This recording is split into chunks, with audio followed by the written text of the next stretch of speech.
I've wanted to have a look at the Aero 500 from Aerocool for a while now because it looks like a pretty compelling deal. But with budget PC cases, it's very easy for a good looking case to turn out to be a rotten piece of shit. So I decided it'd be a good choice for a recent used build I did, and here we are. The Aero 500, is it the king of budget PC cases?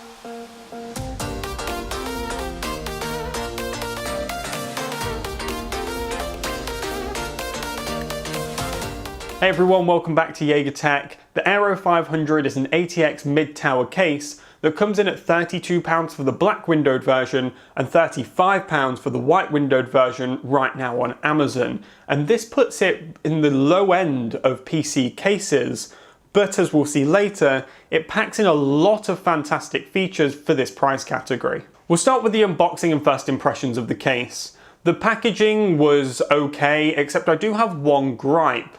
And that is that the window didn't come with any protective plastic on it, which poses two very serious problems. First of all, it removes one of the great joys of PC building, peeling off protective plastic, which is not okay to take away from us. But second, it meant that my window actually arrived slightly scuffed. Now, it was nothing too serious. In fact, you couldn't even really see it when the PC was built, but it may vary from case to case. You may get a much worse one. And there's really no excuse for this. I hope that I just got a defective one that didn't come with protective plastic, but it seems like they're just not including it, which is not okay. But I may have forgotten about this when I set down the unpacked case, because damn does it look good. I opted for the white version and it really is stunning. Unfortunately, they don't buck the trend here of just including a load of unsorted screws in a bag for you with a crappy manual. So if you aren't an experienced builder, I'd recommend taking 10 or 15 minutes out of your day to learn the different types of case screws so that you can know at a glance what they need to be used for. There aren't that many types, it really won't take you long and it is going to help you here. But I'm not going to hold this against the case because all of its competitors in the price category are also doing it, and I can see why. It does seem like a significant cost saver and one that seems reasonable for the end user to put up with. The front I/O is very similar to other budget cases, and that's a good thing. I really like the 2 USB 2.0, 1 USB 3.0, and SD card slot combo that a lot of these cases have. It gives you great variety, in fact more variety than a lot of premium cases, and enough ports to plug in multiple devices at once. And of course it also comes with your HD audio ports, power reset switch, as well as activity and power LEDs. Something else you might notice when looking at the front I/O are the two switches there, and they are the fan controllers. So you get two fan control switches, each one has a high, low and off mode and has two ports internally to plug your fans into, so you can control up to 4 fans. I really love being able to have everything at low and then as soon as I turn on a game just switch it into high and not have to worry about it. Yeah, PWM curves are fine, but this saves you a lot of setup and it's a really nice thing to integrate into your case. The case comes with a single 120mm fan installed as a rear exhaust. Now, I used this with the included fan controller, and at the low setting, it was nice and quiet even at idle. But at the high setting, it definitely wasn't that loud, especially in the system. It was still quieter than my CPU and GPU fans.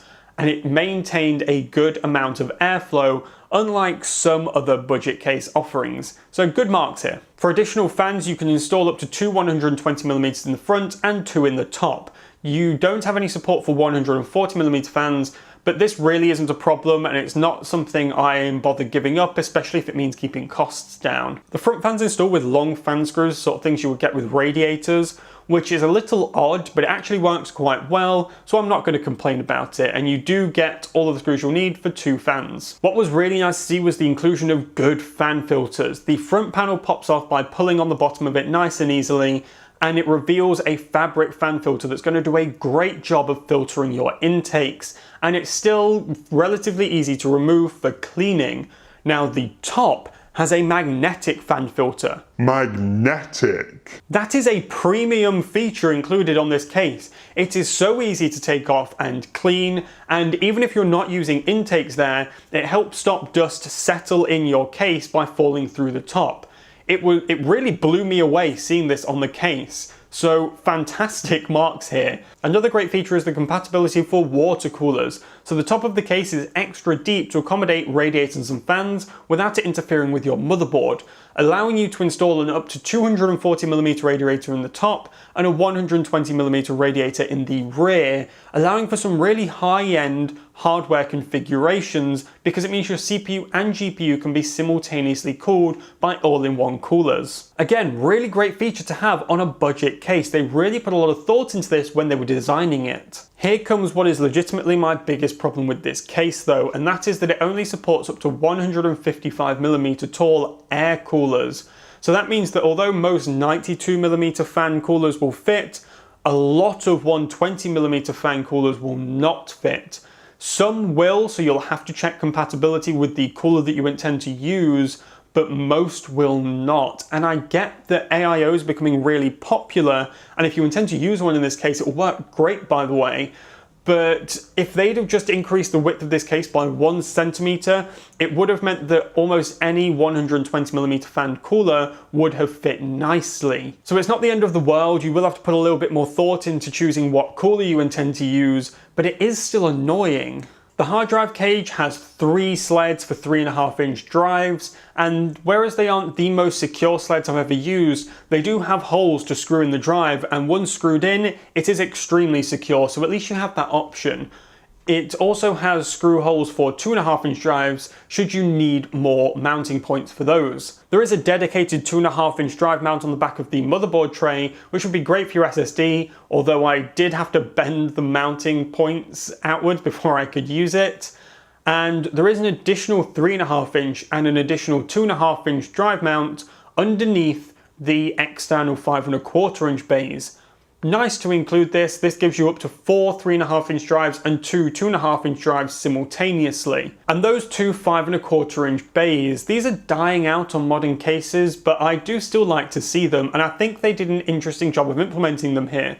So the front bay covers have an interesting design with them, and it's sort of a pull lever that allows you to easily remove and reinsert the bay covers, which is really nice. It makes installation of those devices just that little bit easier. And also I think it looks quite good. It gives that front of the case a bit of character. So again, really nice to see on this budget case. This case just continued to wow me throughout the build process. The case has plenty of cutouts for running your cables and plenty of cable tie loops around the back of the motherboard tray to tie everything down to and tidy them up. However, they've gone with the press and indent into the side panel to provide you with cable management room rather than integrating it at the side of the case. And whereas this works well, you just have to be aware of the position of that indent when you're running your cables, because of course around the edge of the case, that indent isn't present on the side panel, so you'll have a lot less room to work with. But overall, cable management is quite easy here, and there is even a channel that runs top to bottom along the side of the motherboard that allows you to tie your thicker cables into that will branch out into the inside of your case, like your 24-pin for your motherboard and your graphics card power cables. And this works really well. One thing though is that the hole for routing the CPU power connector up in the top left of the case is actually quite small. So I would actually recommend the old install the power supply first and run that CPU power cable through that hole before you install your motherboard, because it will make it a lot easier later on. You can install it after you've installed your motherboard, but it is not easy. The build experience in this case was actually quite nice. It was really easy to work in, and the build quality is genuinely quite good. It's not that of a premium case, but it is still legitimately good build quality. The feet were quite good. They were good solid pieces of rubber that really stopped it moving around at all. I even tried lifting it so it was only sitting on 2 or even 1 of the feet, and I could not force it along my desk whatsoever. And this is quite nice on budget cases, because some that I've seen are really shocking. This case is not without its quirks, but then I'm yet to find a budget case that is. And assuming your CPU cooler fits, then those quirks all become kind of minor. And whereas it still has a few of those budget case tropes,